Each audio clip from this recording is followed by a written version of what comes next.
মাত্র ৪৮ বছর বয়সে ১৯৯৮ সালের ৮ অক্টোবর মারা গেছেন চিত্রনায়ক জসিম। মৃত্যুর ২ যুগ পরও ভক্তদের কাছে বেশ জনপ্রিয়তা রয়েছে খলনায়ক থেকে নায়ক বনে যাওয়া জসিমের। আর বাবার মতোই যেন অকালে জীবনের ওপারে চলে গেলেন জসিমের ছেলে ও রক ব্যান্ড ওয়াইন্ডের ভোকালিস্ট, বেজিস্ট ও শব্দ প্রকৌশলী একে রাতুল।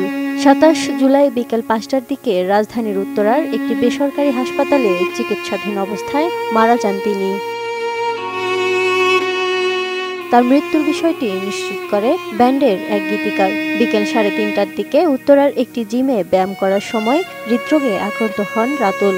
তাৎক্ষণিক তাকে উত্তরার ক্রিসেন্ট হাসপাতালে নেওয়া হয়েছিল। পরে আরেকটি প্রাইভেট হাসপাতাল ও কার্ডিয়াক সেন্টারে নেওয়া হয়েছিল।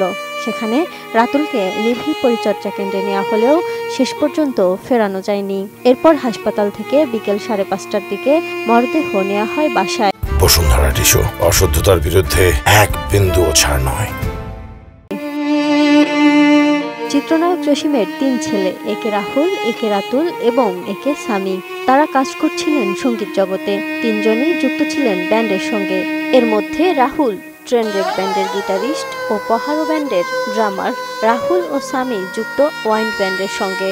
সামি ড্রামার আর রাতুল ওয়াইন্ডের ভোকালিস্ট ও বেজিস্ট ছিলেন।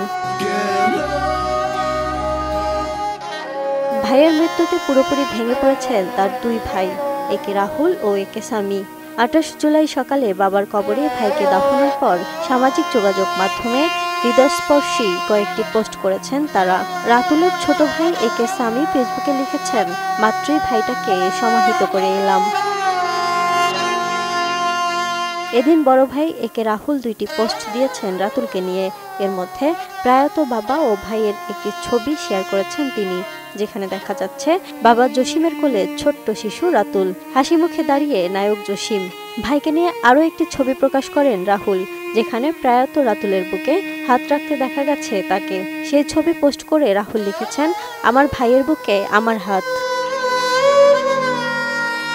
একে রাতুল ছিলেন বাংলাদেশের আন্ডারগ্রাউন্ড রক সঙ্গীত জগতের এক উজ্জ্বল নাম। ২০১৪ সালে ব্যান্ডটির প্রথম অ্যালবাম 1 এবং ২০১৭ সালে দ্বিতীয় অ্যালবাম 2 মুক্তি পায়।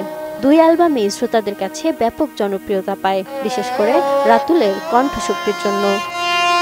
শুধু গায়ক হিসেবেই নয়, একে রাতুল ছিলেন এক অসাধারণ প্রযোজকও। দেশের রক সঙ্গীতের নানা ব্যান্ডের জন্য তিনি তৈরি করেছেন একাধিক হিট অ্যালবাম। তার আকস্মিক মৃত্যুতে সঙ্গীতাঙ্গনে শোকের ছায়া নেমে এসেছে। Desk report, ATN news.